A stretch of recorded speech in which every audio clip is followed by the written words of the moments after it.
On a warm July evening in 1987, Antoinette Smith kissed her two daughters goodnight and left home for a night out in Dublin. She danced with friends, laughed, and promised she'd be back the next morning, but Antoinette never made it home. For weeks, her family clung to hope until a grim discovery shattered their world. Her body was found in the remote Wicklow Mountains, partially clothed with chilling signs of violence. Who killed Antoinette Smith?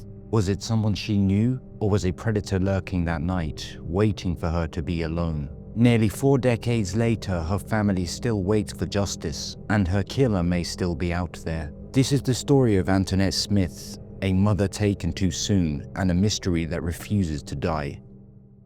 Welcome to Crimes That Haunt Us, the channel where we dive deep into the most unsettling cases. We're on a mission to hit 1,000 subscribers, and every single one helps keep these stories alive.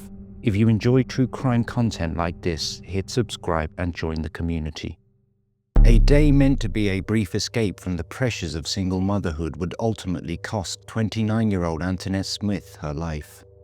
On July 11, 1987, Antoinette left her two daughters, Lisa and Rachel, in the care of her estranged husband, Carl. With the children staying at their grandmother's house, Antoinette set out from her home in Kilmahudrick Court, Clondalkin, with her friend and neighbour, Mary Winters. Together, they boarded the number 56 bus into Dublin city centre. The women had planned a carefree night out. Earlier that day, they had visited a record shop on Westmoreland Street where they bought matching David Bowie souvenir t-shirts. They changed into them in the Burgerland toilets on O'Connell Street.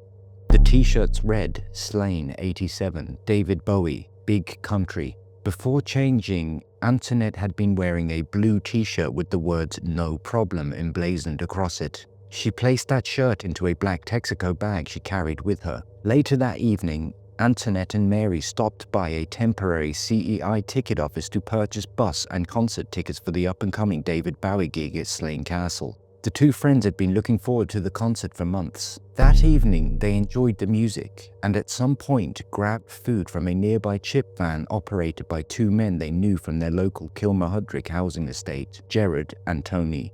After a brief chat, Antoinette and Mary returned to the concert. Once the concert ended, the pair boarded one of the designated buses back to Dublin. They arrived at Parnell Square just after 11 p.m, stepping off near the old Dublin County Council offices.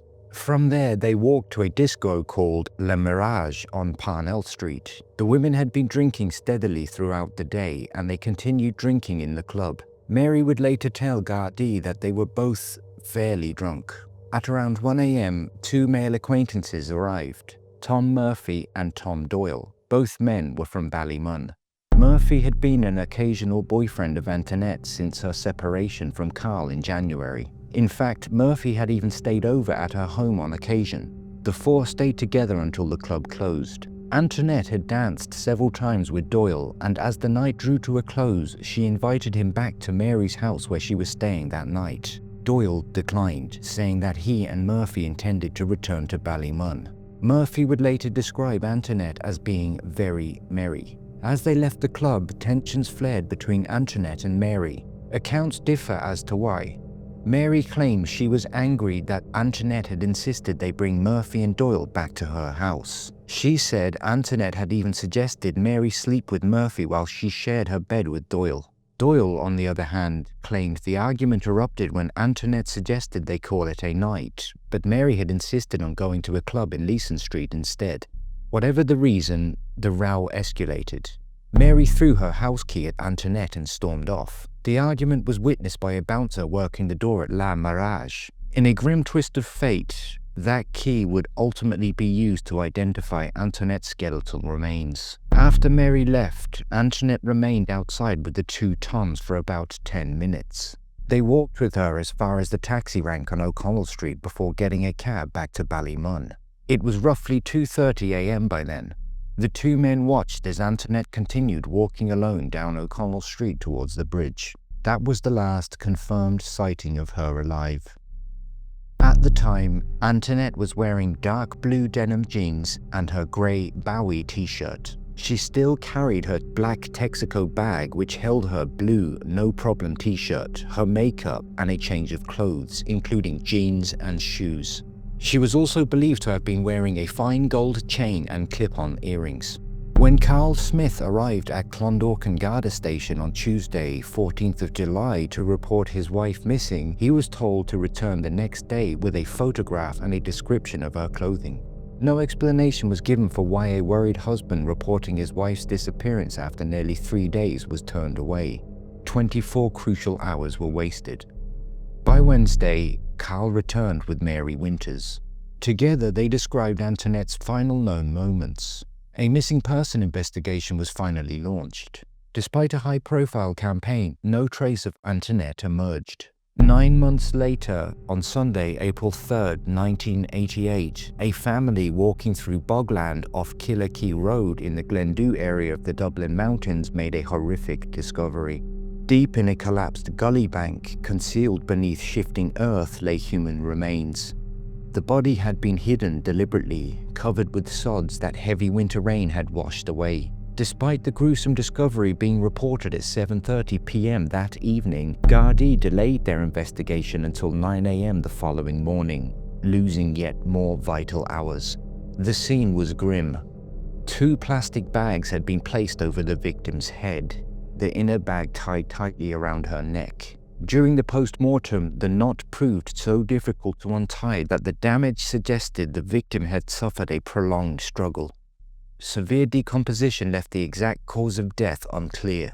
However, state pathologist Professor Jim Harbison concluded that if the bags had been placed over the victim's head while she was still alive, they would have almost certainly caused death by asphyxiation. Identifying the body was no easier. With no DNA testing available at the time, detectives turned to more unusual clues. In the pocket of the victim's jeans, they found a key. The same key Mary Winters had thrown at Antoinette that night. The decomposed remains wore the unmistakable Bowie t-shirt from the concert, along with a denim jacket and jeans. Nearby, her no-problem t-shirt lay discarded in the dirt. But it was one chilling detail that provided the final grim confirmation. The remains had what appeared to be a partially decomposed wig, and beneath the victim's wig lay a bare scalp. The victim was completely bald. Antoinette Smith had lost her hair at the age of 13 due to a medical condition and had worn wigs ever since. The wig found on the body had been custom made for Antoinette just months before her death. With this chilling discovery, the investigation escalated to a full-scale murder inquiry. But after 9 months, crucial evidence had faded. The trail had gone cold. Desperate for answers, Gardaí staged a reenactment of Antoinette's final known movements. On May the 9th, 1988, an actress clad in the distinctive Bowie t-shirt was filmed walking O'Connell Street late at night for Garda patrol. The broadcast triggered a breakthrough. A witness came forward claiming to have seen something they believed to be vital to the case. A taxi driver named Eamon Cooney came forward with information that would dramatically alter the timeline. Cooney recalled that at around 3:30 a.m. on Sunday, July 12, 1987, he had been working in Dublin city centre. As he drove down Westmoreland Street, a man flagged him down. The man opened the rear passenger door and climbed inside. Moments later, the rear driver's side door opened, and another man, accompanied by a woman, climbed in. Cooney had assumed the first man was alone. He hadn't noticed the additional passengers at first. The woman sat between the 2 men. The man who hailed the taxi instructed Cooney to take them to Rathfarnham on the outskirts of the city. Cooney remembered the woman clearly.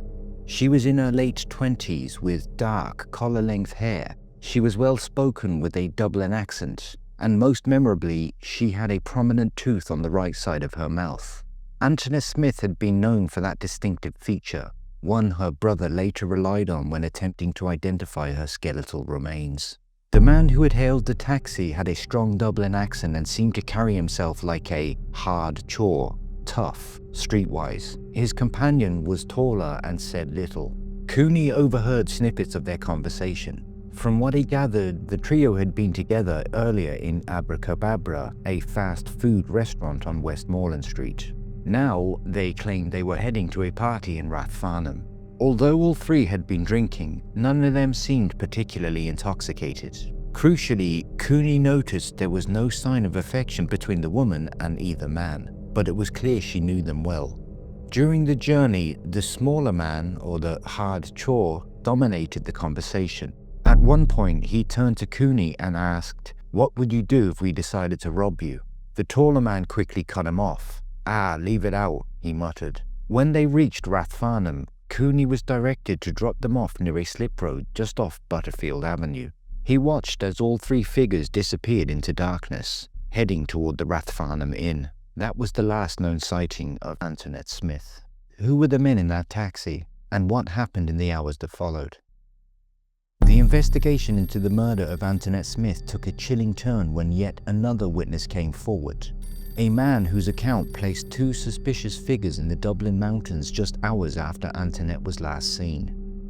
On the morning of July 12, 1987, just hours after Antoinette vanished, Adrian Crowley parked his van in the car park at Crewer Wood. The area lay just 2 miles, as the crow flies, from where Antoinette's remains would later be discovered in the Wicklow Mountains. Adrian had bought his 3 dogs for a morning walk. He let them run loose as he followed a familiar trail that led uphill.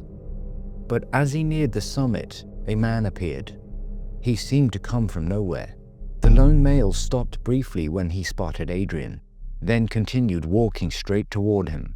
Crowley greeted the man, but received no response. The stranger deliberately turned his head away, avoiding eye contact as they passed on the path. Something about him didn't sit right. The man looked to be in his mid-20s, with a thin face and parted hair and dark clothing.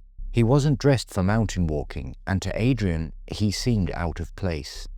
Now uneasy, Adrian recalled that his van had been the only vehicle in the car park that morning. He called his dogs and turned back towards his vehicle. As he made his way downhill, he briefly lost sight of the man. But when Adrian saw him again, he wasn't alone. The stranger had been joined by a second man. Where this second figure had come from, Adrian couldn't say. But now the two were walking quickly, as though they knew they had been seen. Adrian kept pace, following them back to the car park. By the time he arrived, both men had vanished. Crucially, Adrian insisted that he never heard a car drive away, a sound that would have carried far across the stillness of that quiet summer morning. This raised a disturbing question. Had the two men been hiding nearby, waiting for Adrian to leave before quietly slipping away? That same morning, another witness reported that they too were walking their dog in that area. A second dog walker, exercising his pets just 500 meters from where Antoinette's body would later be found, told Gardaí that his dogs had picked up no scent, something he found highly unusual. Had Antoinette's body been left there only after this second walker had passed through? The presence of those two men in Crewer Woods was seen as significant. They weren't sightseers, they weren't hikers, and despite the extensive publicity surrounding the case, no one ever came forward to claim they were those two men. No one stepped forward to provide an innocent explanation.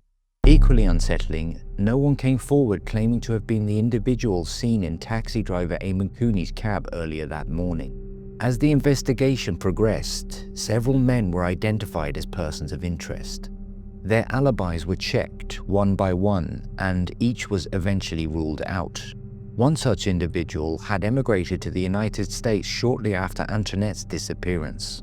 At the request of the Gardaí, Kansas State Police located and interviewed the man just days after Antoinette's remains were discovered. His alibi was strong, and he was quickly eliminated from the inquiry. Another man was tracked down by British police. Immediately after his interview, he voluntarily returned to Ireland, presenting himself at Talagada Station, where the investigation was being run. He too was eliminated from suspicion. But one name raised fresh concerns.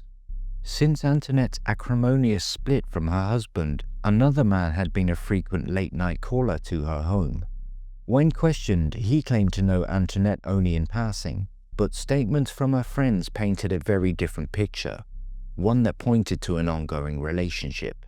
His reluctance to admit this troubled detectives. Some urged immediate arrest, but Detective Superintendent John Courtney, head of the investigation, urged caution. Instead, two senior detectives intercepted the man as he left work. Seated in their car, away from prying eyes, they questioned him directly. This time the man admitted to the relationship. He confessed they had last been together on the Thursday before she disappeared, and had arranged to meet again the following Tuesday. When asked why he had withheld this information, the man claimed that during his earlier interview, his wife had been present. He couldn't tell the truth. His alibi checked out, and just like the others, he was cleared. But then came a chilling revelation, one that cast a shadow over Antoinette's final weeks. Roughly 3 weeks before her disappearance, Antoinette had confided in a friend about a disturbing encounter. She claimed that while dancing at La Mirage, a man who had been watching her all night approached her at closing time. He offered her a lift home, and she accepted. But instead of driving toward Clondalkin, the man had veered into Phoenix Park. In the darkened, secluded area, the man became aggressive. Antoinette said she had given in to his demands, fearing for her life. When it was over, he drove her back to O'Connell Street and left her there. But to another friend, Antoinette told a different version of the same chilling story. In this account, the man had been driving a van. After stopping in Phoenix Park, Antoinette claimed she struck him with her shoe, then managed to escape as he sped away. In yet another unsettling twist, a male friend later claimed that while drinking in a pub in Dolphin's Barn, Antoinette had pointed across the bar and muttered that the bastard who had murdered her was among the customers. Yet she didn't identify him. Another friend told Gardaí that Antoinette claimed to have been murdered by a man she met at a pub on Drimnar Road, again in Phoenix Park. Whether these stories refer to one assault or multiple attacks remains unclear. What detectives did know was this: someone had targeted Antoinette in her final weeks. Someone had followed her, attacked her, and frightened her enough to confide in her friends. And just weeks later, she was dead. Was her killer already known to her, or was he still out there? A faceless figure who slipped into the shadows, never to be seen again. The answers remain elusive, locked in a mystery that has haunted her family for decades. Despite repeated appeals by Gardaí and extensive media campaigns over the years, no one has ever been charged in connection with the murder of Antoinette Smith. Each year, on the anniversary of her disappearance, fresh appeals are made for witnesses to come forward, but the case remains open and her killer remains unknown. The mystery of what happened to Antoinette that night and the identity of the men seen in the Dublin Mountains continues to haunt her family, friends, and investigators alike. Antoinette Smith was more than just a victim of a horrific crime. She was a devoted mother to her 2 young daughters, Lisa and Rachel, a woman who loved her children deeply and worked hard to give them the best life she could. Those who knew her described her as kind-hearted, warm, and full of life. She didn't deserve to have her life cut short in such a brutal and senseless way. For her family, the pain of her absence is as raw today as it was all those years ago, a constant reminder that justice for Antoinette remains long overdue. Thank you for listening and watching Antoinette's story. Please feel free to leave your own thoughts and theories in the comment section below, and we'll see you next time.